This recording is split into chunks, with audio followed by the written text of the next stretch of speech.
ನಮಸ್ಕಾರ ನ್ಯೂಸ್ ಬಾಕ್ಸ್ಗೆ ಸ್ವಾಗತ ಸ್ನೇಹಿತರೆ.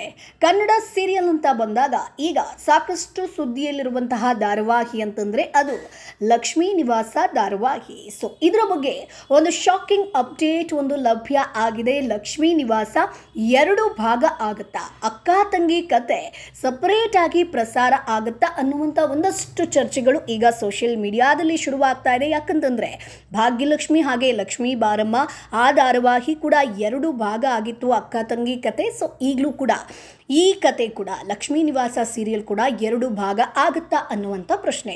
ಸೊ ಅದಕ್ಕೆ ಕ್ಲಾರಿಟಿಯನ್ನು ಈ ವಿಡಿಯೋ ಮುಖಾಂತರ ಕೊಡ್ತೀವಿ. ಅದಕ್ಕೂ ಮುಂಚೆ ನಮ್ಮ ಚಾನಲನ್ನು ಸಬ್ಸ್ಕ್ರೈಬ್ ಮಾಡಿ, ವಿಡಿಯೋವನ್ನು ಕೊನೆ ತನಕ ತಪ್ಪದೇ ನೋಡಿ. ಸ್ನೇಹಿತರೆ, ಲಕ್ಷ್ಮೀ ನಿವಾಸ ಧಾರಾವಾಹಿಯಲ್ಲಿ ದೊಡ್ಡ ಧಾರಾವಾಹಿ ಬಳಗಾನೇ ಇದೆ, ಅದರಂತೆ ಆಳವಾದ ಕತೆ ಕೂಡ ಇದೆ. ಸ್ನೇಹಿತರೆ, ಅಕ್ಕನ ಕಥೆಯನ್ನ ತೋರಿಸಿದ್ರೆ ಕೆಲವರು ತಂಗಿ ಕತೆ ಜಾಸ್ತಿ ತೋರಿಸಿ ಅನ್ನುವಂಥದ್ದನ್ನ ಹೇಳ್ತಾರೆ.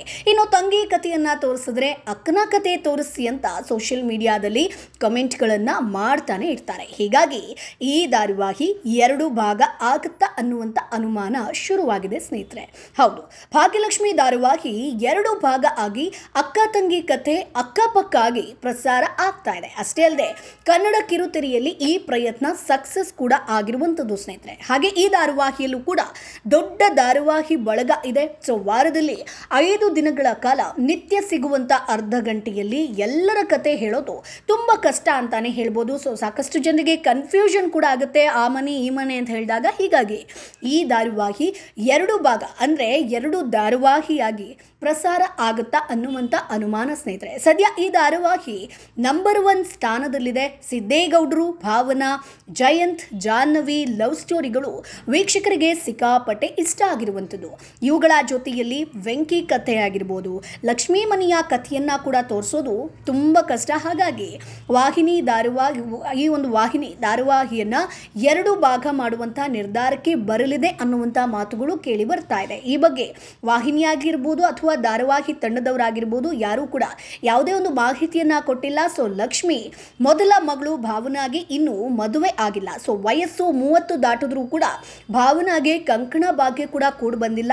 ಈ ಹಿಂದೆ ಶ್ರೀಕಾಂತ್ ಎನ್ನುವವರು ಜೊತೆ ಮದುವೆ ಫಿಕ್ಸ್ ಆಗಿತ್ತಾದ್ರೂ ಅವಘಡದಲ್ಲಿ ಅವರು ತೀರ್ಕೊಳ್ತಾರೆ. ಸೊ ಶ್ರೀಕಾಂತ್ ಮಗಳು ಖುಷಿ ಈಗ ಭಾವನಾ ಜವಾಬ್ದಾರಿಯಾಗಿದ್ದಾಳೆ. ಸೊ ಭಾವನಾಳನ್ನ ಅವಳಿಗಿಂತ 5 ವರ್ಷ ಚಿಕ್ಕವನಾದ ಸಿದ್ದೇಗೌಡರು ಪ್ರೀತಿ ಮಾಡ್ತಿರುವಂಥದ್ದು. ಸೊ ಇವರ ಲವ್ ಸ್ಟೋರಿ ಎಲ್ರಿಗೂ ಕೂಡ ಇಷ್ಟ ಆಗಿರುವಂಥದ್ದು. ಸಿದ್ದೇಗೌಡರನ್ನ ಪ್ರೀತಿ ಮಾಡೋದಕ್ಕೆ ಭಾವನಾ ಒಪ್ಪಿದ್ರೂ ಕೂಡ ಈ ಮನೆಯವರು ಒಪ್ತಾರ ಅನ್ನುವಂಥದ್ದನ್ನ ಕಾದು ನೋಡಬೇಕು. ಇನ್ನೊಂದು ಕಡೆ ಜಾಹ್ನವಿ ಜೊತೆ ಜಯಂತ್ ಮದುವೆ ಆಗಿದೆ. ಸೊ ಜಾಹ್ನವಿಯನ್ನ ಜಯಂತ್ ತುಂಬಾ ಪ್ರೀತಿ ಮಾಡ್ತಾನೆ, ಅದರಲ್ಲಿ ಡೌಟ್ ಇಲ್ಲ. ಆದರೆ ಆ ಪ್ರೀತಿ ಮಿತಿ ಮೀರಿದೆ, ಕಂಪ್ಲೀಟ್ ಆಗಿ ಆತನಿಗೆ ಪೊಸೆಸಿವ್ನೆಸ್ ಬಂದಿದೆ. ಸೊ ಹೌದು, ಜಾಹ್ನವಿಯನ್ನ ವೈದ್ಯರು ಮುಟ್ಲಿ ಅಥವಾ ಬೇರೆ ಯಾರೇ ಒಂದು ಮೈ ಮೇಲೆ ಏನೇ ಒಂದು ಚಿಕ್ಕ ಹುಳ ಕೂಡ ಮೈ ಮೇಲೆ ಹರಿದಾಡಲಿ, ಅದು ಜಯಂತಿಗೆ ಇಷ್ಟ ಆಗೋದಿಲ್ಲ. ಮನೆಯಲ್ಲಿ ಜಾಹ್ನವಿಯನ್ನ ಕೂಡು ಹಾಕಿ ಅವಳ ಪ್ರತಿ ನಡೆಯನ್ನ ಜಯಂತ್ CCTV ಮೂಲಕ ನೋಡ್ತಾನೆ ಇರ್ತಾನೆ. ಸ್ವಲ್ಪ ಅನುಮಾನ ಬಂದರೂ ಕೂಡ ಆಫೀಸಿಂದ ತಟ್ಟನೆ ಮನೆಗೆ ಬರ್ತಾನೆ, ಮೊಬೈಲನ್ನು ಚೆಕ್ ಮಾಡ್ತಾನೆ. ಈ ಪೊಸೆಸಿವ್ನೆಸ್ ಎಲ್ಲಿಗೆ ಹೋಗಿ ಮುಟ್ಟುತ್ತೋ ಅನ್ನೋದನ್ನ ಕಾದು ನೋಡಬೇಕು. ಸದ್ಯಕ್ಕೆ ಜಾಹ್ನವಿ ಅದೆಲ್ಲವನ್ನ ತಡ್ಕೊಂಡಿದ್ದಾಳೆ, ಗಂಡ ಪ್ರೀತಿ ಮಾಡ್ತಾನೆ ಅನ್ನುವಂಥದ್ದನ್ನ ಮಾತ್ರ ಒಂದು ಇಷ್ಟಪಡ್ತಾ ಇದ್ದಾಳೆ.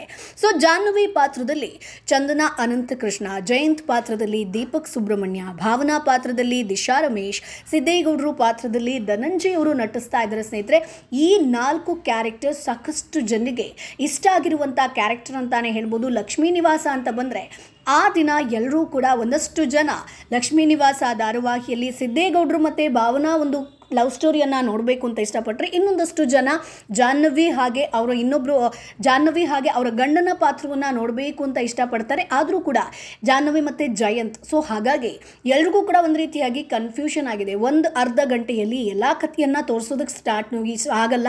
ಸೊ ಅದರಲ್ಲಿ ವೆಂಕಿ ಆಗಿರ್ಬೋದು, ಆ ಪಾತ್ರವನ್ನು ಚೆಲುವಿ ಪಾತ್ರವನ್ನು ಕೂಡ ತೋರಿಸ್ಬೇಕಾಗತ್ತೆ. ಸೊ ಹಾಗಾಗಿ ಮುಂದಿನ ದಿನಗಳಲ್ಲಿ ಈ ಒಂದು ಸೀರಿಯಲ್ 2 ಭಾಗ ಆಗುತ್ತಾ ಅನ್ನುವಂಥದ್ದು. ಸೊ ಆದರೂ ಕೂಡ ಆಶ್ಚರ್ಯ ಅಲ್ಲ, ಯಾಕಂತಂದರೆ ಅದಕ್ಕೆ ಬೆಸ್ಟ್ ಎಕ್ಸಾಂಪಲ್ ಅಂದರೆ ಭಾಗ್ಯಲಕ್ಷ್ಮಿ ಹಾಗೆ ಲಕ್ಷ್ಮೀ ಬಾರಮ್ಮ ಆಲ್ರೆಡಿ ಅದು ಡಿವೈಡ್ ಆಗಿರುವಂಥದ್ದು. ಸೊ ಮುಂದಿನ ದಿನಗಳಲ್ಲಿ ಲಕ್ಷ್ಮೀ ನಿವಾಸ ಕೂಡ ಡಿವೈಡ್ ಆಗ್ಬೋದು. ಸೊ ಸ್ನೇಹಿತರೆ, ಇನ್ ಕೇಸ್ ಡಿವೈಡ್ ಆದರೆ ಸೀರಿಯಲ್ಗೆ ಏನಂತ ಹೆಸರಿಡ್ಬೋದು, ಸೊ ಯಾವ ಕಥೆಯನ್ನು ಡಿವೈಡ್ ಮಾಡ್ಬೋದು, ಯಾವ ಸ್ಲಾಟಲ್ಲಿ ಬರ್ಬೋದು, ಅದನ್ನು ಕಮೆಂಟ್ ಬಾಕ್ಸ್ ಮೂಲಕ ತಿಳಿಸಿ. ನಮ್ಮ ಚಾನಲನ್ನು ಸಬ್ಸ್ಕ್ರೈಬ್ ಮಾಡಿ, ಸಪೋರ್ಟ್ ಮಾಡಿ.